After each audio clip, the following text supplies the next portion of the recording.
Friends, स्वागत है आपका आपके अपने चैनल HSC स्टडी गाइड में।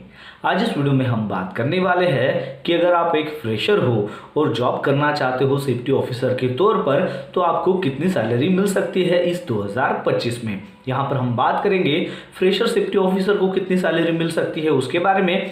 साथ ही साथ हम जानेंगे कि अगर आपको क्वालिफिकेशन आपके पास है, जैसे कि निबोश का क्वालिफिकेशन है, तो फ्रेशर निबोश सेफ्टी ऑफिसर को कितनी सैलरी मिलेगी, फ्रेशर आयुष सेफ्टी ऑफिसर को कितनी सैलरी मिलेगी अगर आपके पास आयुष का अगर क्वालिफिकेशन है, या फिर अगर आपके पास ओशा का क्वालिफिकेशन है तो फ्रेशर ओशा सेफ्टी ऑफिसर को कितनी सैलरी मिल सकती है इस 2025 में। इसके बारे में आज हम यहाँ पर बात करने वाले हैं।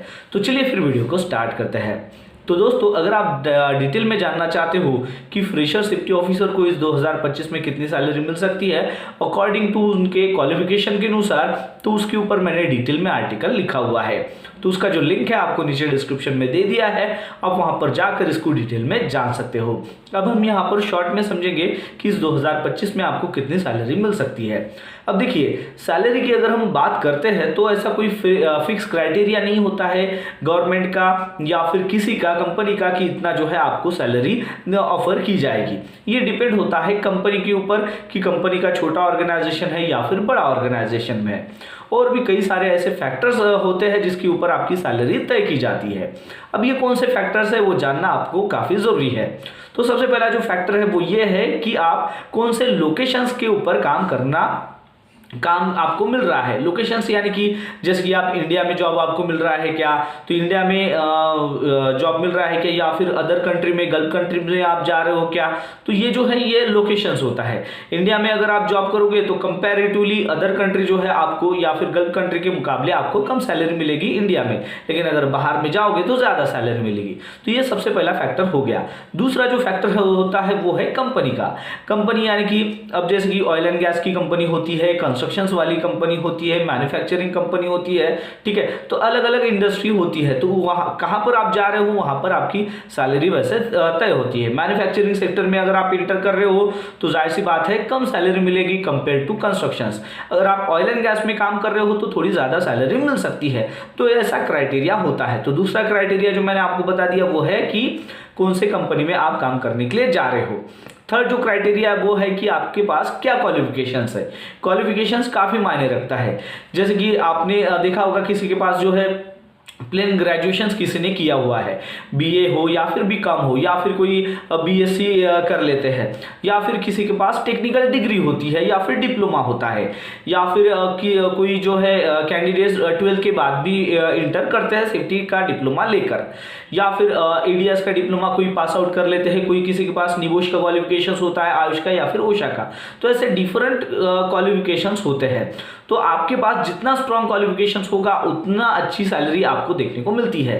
तो ये भी क्राइटेरिया काफ़ी इंपॉर्टेंट होता है आपको सैलरी गेन करने के लिए, सैलरी मिलने के लिए, ठीक है। तो थर्ड क्राइटेरिया मैंने आपको बता दिया क्वालिफिकेशंस का।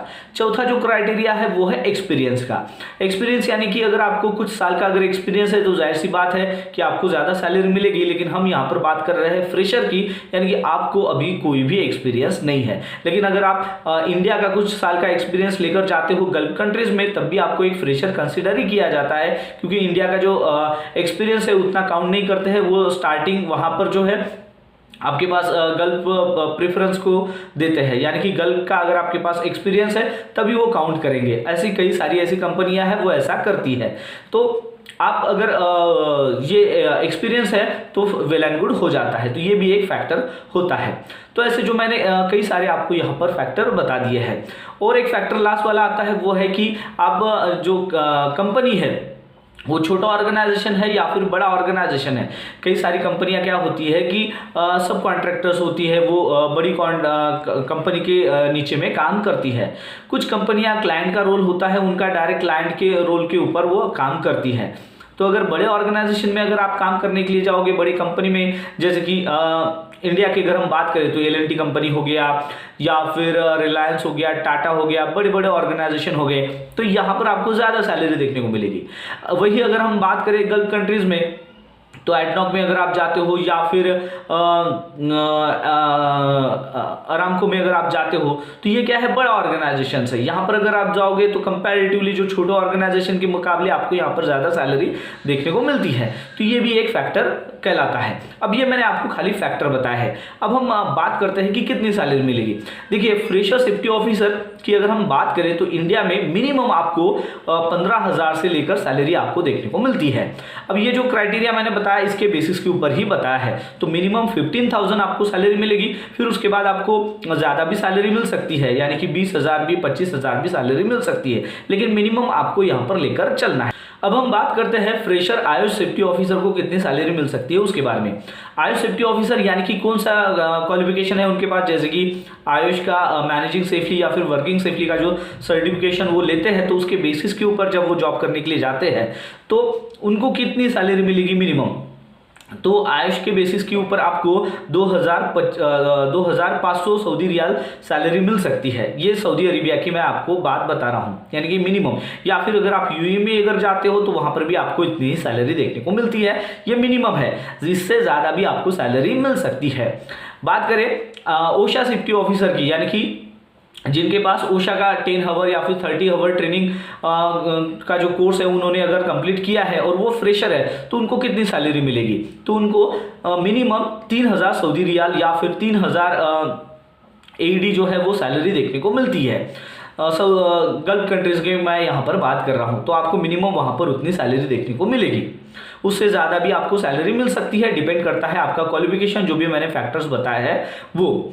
अब हम बात करते हैं कि जिनके पास निबोश का क्वालिफिकेशन है लेकिन वो फ्रेशर है, यानी कि निबोश IGC का सर्टिफिकेशन है और वो फ्रेशर है। तो फ्रेशर निबोश सेफ्टी ऑफिसर को कितनी सैलरी मिल सकती है इस 2025 में, तो उनको 3,500 सऊदी रियाल या फिर AED इतनी सैलरी जो है वो मिल सकती है गल्फ कंट्रीज में। ठीक है, यानी कि अगर हम देखा जाए तो इंडिया में अगर आप जॉब करोगे फ्रेशर के तौर पर, तो आपको यहाँ पर 15,000 से ऊपर सैलरी देखने को मिलती है मिनिमम। आयुष सेफ्टी ऑफिसर अगर आप हो तो आपको इंडियन करेंसी की अगर हम बात करें तो 60,000 तक सैलरी देखने को मिल सकती है।